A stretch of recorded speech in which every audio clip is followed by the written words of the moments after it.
glorificado e adorado seja teu nome, Senhor. Muito obrigado. Amém, amado?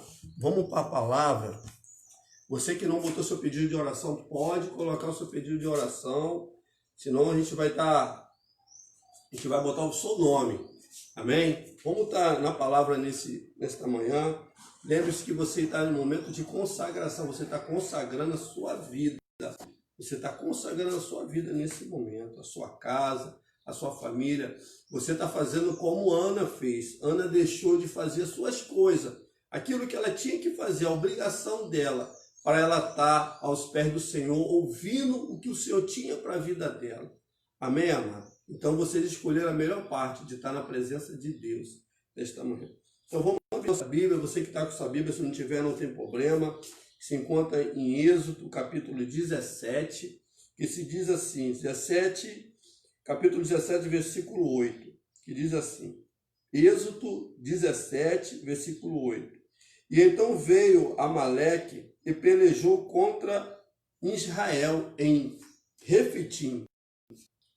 Por isso disse Moisés a Josué, escolhe-nos homens e sai a peleja contra Amaleque. Amanhã eu estarei sobre o cume do alteiro, e a vara de Deus estará na minha mão. Agora vamos para o 11, pula para o 11. O presbítero leu o 9, leu o 8 e 9. Agora vamos ler o 11 agora. E aconteceu que quando Moisés levantava a sua mão, Israel prevalecia. Mas quando ele abaixava a sua mão, Amaleque prevalecia. O 12 agora. Porém, as mãos de Moisés eram pesadas. Por isso tomaram uma pedra e puseram debaixo dele para assentar-se sobre ela. E Arão e o sustentaram as suas mãos, um de um lado e o outro do outro lado. Assim fizeram. E as suas mãos ficou firme, até que o sol se pôs. Amém. Só até aqui, mas é uma passagem conhecida, muito conhecida, que Deus vai falar no nosso coração nesta manhã. Amém? A Bíblia vai falar, amado, que o povo de Deus, né, naquele tempo ele era escravo do Egito, ele era um povo escravo. Mas Deus levantou Moisés para tirar aquele povo, né, da escravidão.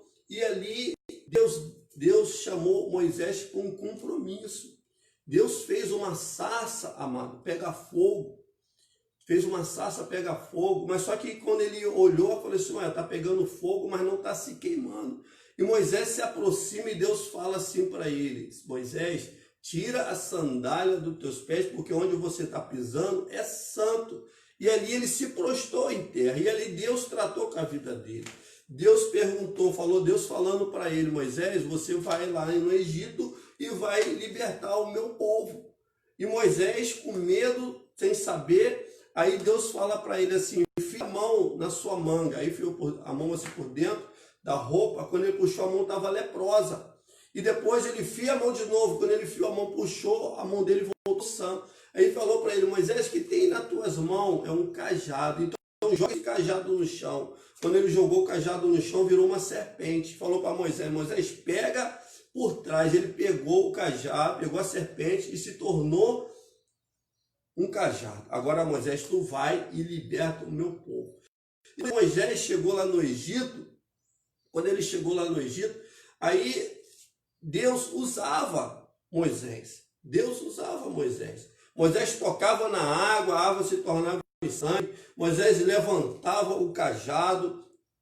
Moisés tocava na terra, e ali parecia aquele enxame de piolho, aqueles piolhos. E Moisés levantava o cajado e Deus brandava do céu. E o povo via que aquele cajado que estava na mão de Moisés era instrumento de milagre. Era instrumento de milagre de Deus. E o povo seguia Moisés. Até chegar a um ponto, amado, que quando Moisés tira o povo lá do Egito, povo quando sai do Egito, ele se depara, amado, com ele se depara com o mar. Eles vê o mar e agora? De um lado o faraó e do outro lado é o mar. Aí Moisés toca na água também e o mar se abre. E eles passam ali, amado, seco. Eles passam ali seco. Aí quando eles chegam lá do outro lado, amado, quando chegam do outro lado, eles se deparam com mais uma barreira. A primeira barreira era a barreira do mar. Era a barreira do mar, mas quando ele toca com o cajado, o mar se abre. O mar se abre. E agora a outra barreira, amado, sabe o que é? Era a sede. Eles tinham mais uma outra dificuldade. Era a sede, amado. Era a sede. Eles se encontraram num lugar, uma região que tinha água, mas só que as águas que se encontravam ali era uma água amarga. E ali eles viram Deus operar mais uma vez. E Deus transformou aquelas águas amargas, as águas de Mara, em água doce. E ali eles beberam daquela água. E a Bíblia vai continuar, que eles se deparam com mais outra dificuldade, com mais outra barreira. Sabe o que era? Era fome. Eles queriam comer carne. Agora, onde que ia comer carne? Onde que ia se encontrar carne no deserto? Aí Deus, Moisés, levanta o cajado e ali Deus opera outra maravilha. Que Deus envia um vento oriental, um vento de longe, e traz aquelas codornas, traz muitas codornas. Ele sacia com aquelas codornas, se alimenta vários e vários dias com aquela codorna. Passado daquilo ali, ele se depara com outra dificuldade, amado. Eles queriam comer pão, eles queriam se alimentar, queriam comer pão. Onde que vai comer pão ali no deserto? Onde é que vai comer? E ali Deus envia uma coisa que eles nunca viram na vida. Era o maná. O maná que descia do céu toda manhã. Quando eles acordavam, o maná estava ali, de uma prontinho. Só que tinha que pegar a sua quantidade. A quantidade para a tua família. Só que uns pegava, para comer no outro dia para não vir e estragava. Tem que ser a quantidade que você queria. Aí eles passaram por essas dificuldades. O povo que saiu, o povo de Israel que saiu do Egito. Mas agora, amado, eles vão passar numa dificuldade maior ainda. Uma dificuldade que eles nunca passaram. Era uma peleja, era uma guerra, era uma batalha. Era uma batalha que estava para acontecer. E a Bíblia vai dizer que o líder daquela nação por onde eles tinham que passar se chamava Amaleque. E você sabe o que quer dizer Amaleque? O presbítero vai falar aqui, presbítero de informação. A pastora falou assim, anota, senão você vai esquecer. Aí eu tenho que anotar, senão eu esqueço. Olha o que quer dizer Amaleque, maldição. Olha só, um homem que se chama Amaleque, ele é considerado maldição. Imagine, um povo que nunca lutou, não sabe nem o que é uma espada, se enfrentar maldição. É maldição, e vem dizendo mais duas coisinhas o nome dele. É considerado também o significado elefante branco. Elefante branco, vai presbítero, elefante branco, como é que é isso aí? Olha, elefante branco tem um ditado acho que é peraí que o presbítero vai lembrar, na Índia, tem um ditado na Índia que teve um rei, uma história, que teve um rei que ele viu que o povo estava passando necessidade. O que ele fez? Esse rei ele tinha vários elefantes brancos no reino dele. Aí o povo estava passando necessidade.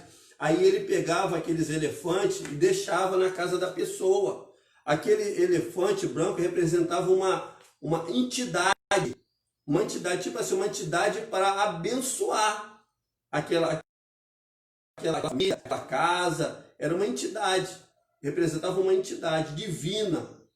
O elefante branco representa isso, uma entidade divina.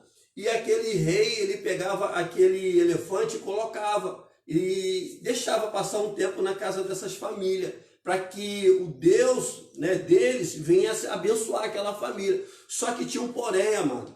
A família já passava uma necessidade tremenda. E esses elefantes, eles não comiam qualquer coisa, só tinham que comer coisas boas, amado. Tinha aqueles alimentos variados, era fruta, não era qualquer capim, qualquer árvore que eles comiam, não. E acabar que acontecia que aqueles elefantes passavam a ser uma maldição, amado, para aquele povo. A pensar que aquela família, desde melhorar, piorava mais ainda, amado, a necessidade. Então, amado, o Amaleque quer dizer maldição, elefante branco, uma entidade divina, mas não era para o bem, era para o mal. E outra que vem dizendo também, ó, que vem dizendo assim, ó, coisa ruim. Olha o que quer dizer Amaleque. Amaleque quer dizer tudo isso que o presbítero está falando esta manhã. Maldição, uma entidade divina que não traz paz, e quer dizer também coisa ruim. Amaleque era isso que o povo ia passar. Ele tinha que enfrentar essa nação. Agora imagine, traz para nossos dias de hoje. Pessoas que nunca enfrentou uma maldição. Pessoas que vivem debaixo de entidade. E pessoas que é considerada como coisas ruins. Como é que se encontra a vida dessa pessoa hoje? Muitas das vezes, tem vidas, amado, que está debaixo de maldição, amado. Tem vidas, amado, que se ajoelha para a entidade, como o presbítero acabou de falar aqui, como o elefante branco, achando que aquele elefante branco, achando que aquela entidade divina iria abençoar. E as coisas, desde melhorar, se tornam o quê? Pior do que antes. Amém? Mas vamos voltar para a palavra. E o povo, amado, eles tinham que enfrentar esse homem, tal de Amaleque. Essa nação se chamava os Amalequitas. E Moisés, ele chega para Josué e fala: Josué, separa os homens para a peleja, para a batalha, que eu vou subir pro... Eles falam assim, alteiro, mas ele quer dizer monte, também um lugar alto. E eu vou subir num lugar alto e vou levar Arão e vou levar Ur comigo. Amém, Moisés? Amém, Josué?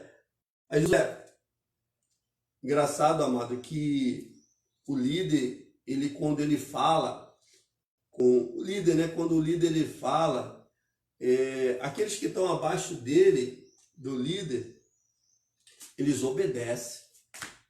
Para que tudo venha dar certo, tem que haver uma obediência. Se não houver uma obediência, a obediência traz, sabe o que? A unidade.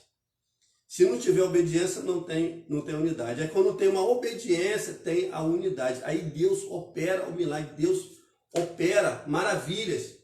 Foi o que aconteceu. Moisés, ele estava lá naquele monte, assim, ó, segurando o cajado de Deus.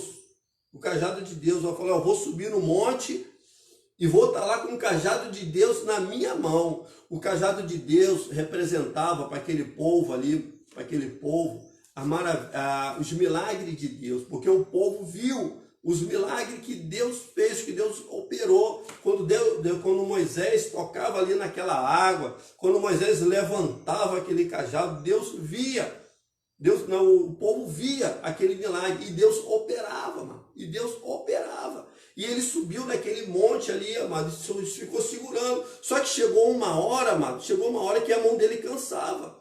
Como é que, até para nós é difícil. E o povo ficava segurando ali, ó. Aí Arão e o que fizeram?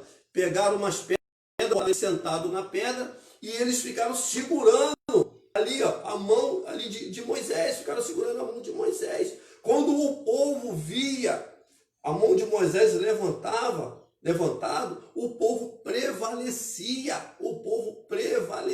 Deus operava ali um milagre, Deus operava ali uma salvação ali naquele povo. E a Bíblia vai dizer que quando a mão dele abaixava, os amalequitas prevalecia. O que dizer sobre isso, presbítero, que você traz nesta manhã? Mas a gente está aqui num propósito, a igreja, a pastora, ela colocou um propósito, Deus colocou na vida da pastora, e a pastora passa para nós, como nosso líder, a nossa pastora, da gente estar orando 4 vezes, amado, por dia. 4 vezes por dia. O primeiro horário, eu tinha falado logo no começo, mas vou falar de novo. O primeiro horário é 3 horas da manhã. A oração começa 3 horas da manhã. Começa esse horário. É a hora nona. É a hora nona. Não, é quarta, chama quarta vigília. Hora nona não, chama quarta vigília. Que é esse horário de 3, 4 horas. Se chama quarta vigília. É o horário que as coisas acontecem. É o horário que o inimigo, assim dizem, né? O inimigo ele não tem hora, mas é a hora que você está descansando, é que ele vem para apunhar, para tentar a vida da pessoa. É esse, mas ele faz todos os horários, mas é a hora que você está dormindo.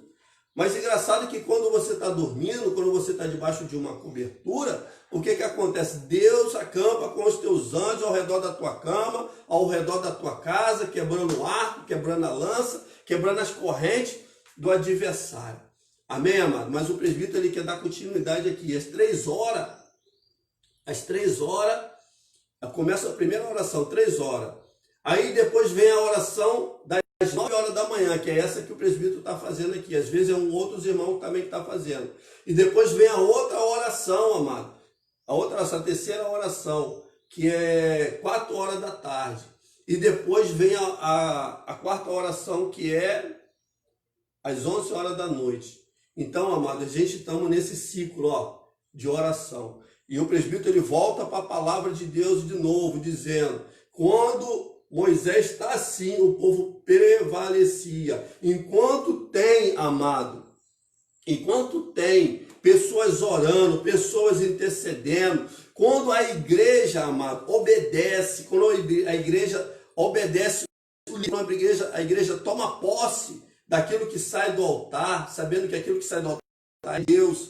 Deus opera maravilha. Enquanto a igreja estiver orando, as portas do inferno não prevalecerá. Enquanto a igreja estiver ali orando, arma forjada nem preparada prevalecerá sobre os filhos de Deus. Amém, amado? Enquanto a igreja está orando, Deus está quebrando os laços, Deus está quebrando as correntes, Deus está despedaçando o inimigo, Deus está desfazendo aquilo que o inimigo faz na nossa vida, aquilo que ele prepara, Deus está fazendo.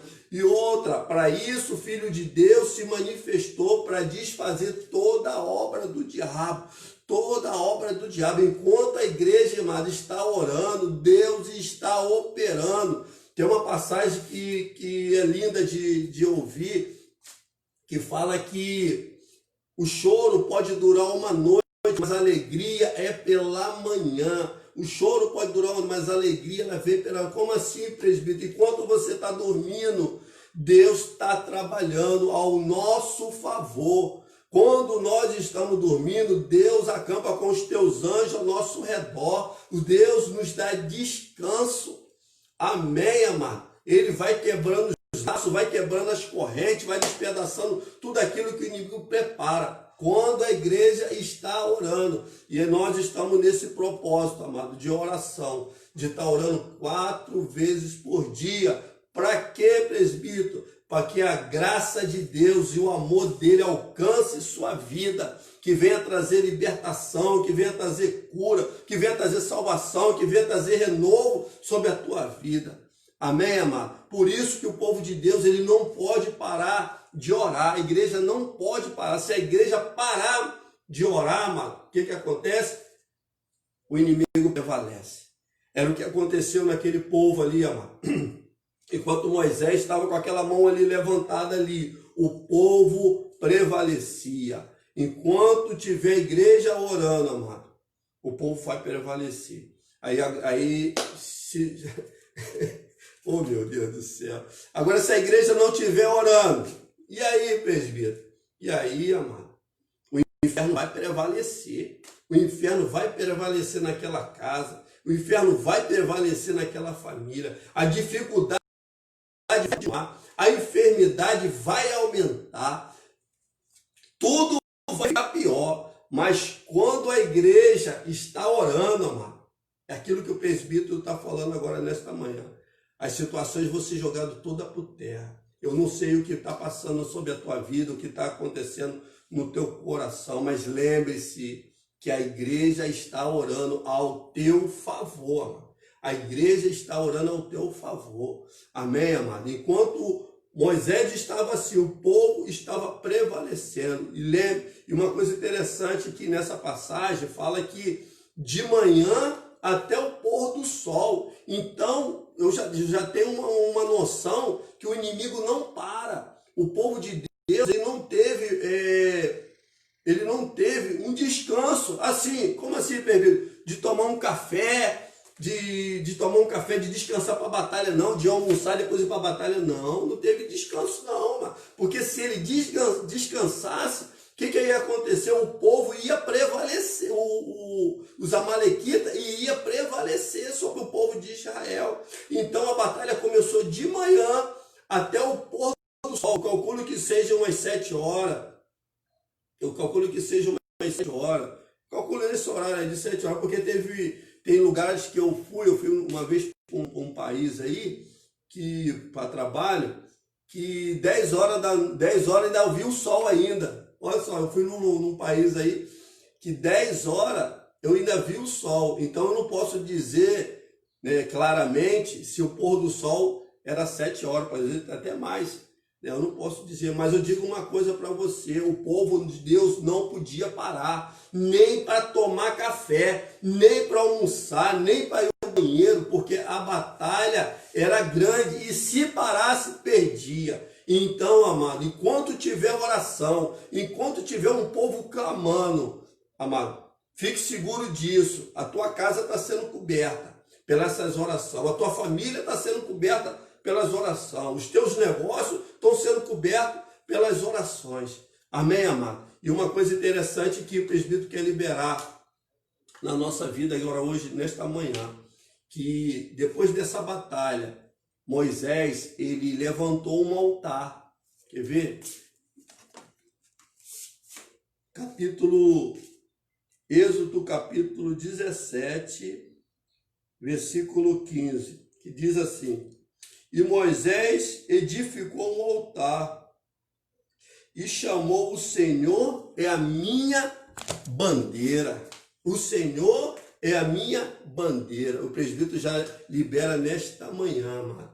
A bandeira vai ser, amado, levantada na sua casa, assim, fincada na tua casa, para que o povo e o adversário venham ver que essa casa pertence a Deus, essa família é propriedade de Deus, que os inimigos, que os adversários e o povo venham ver que a tua casa e a tua família pertence ao Senhor.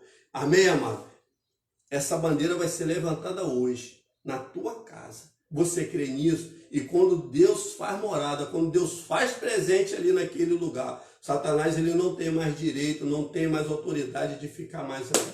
Amém, amado? O presbítero quer orar nesta manhã para abençoar a vida de vocês e sobre essa palavra, né, que vem sobre as nossas vidas. Enquanto tiver um povo orando, enquanto a igreja está orando, a porta do inferno não prevalecerá. A dificuldade, tudo aquilo que a pessoa passa, tem que ser jogada por terra. Amém?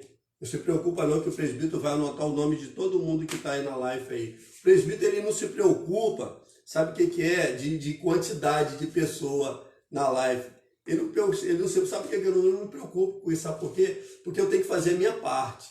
Eu faço a minha parte, Deus vai fazer a parte dele.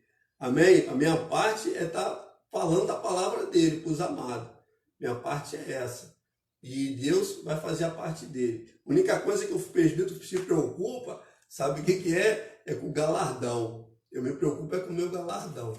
Amém, amado? Eu não me preocupo com quantidade, não. Eu faço a minha parte, porque você tem que fazer a sua parte, Deus tem que fazer a dele. Amém? Agora é a parte de Deus, abençoar. A parte de Deus é abençoar a sua vida. Qual é a minha parte? É transmitir a mensagem dele. Amém? E eu só fico preocupado com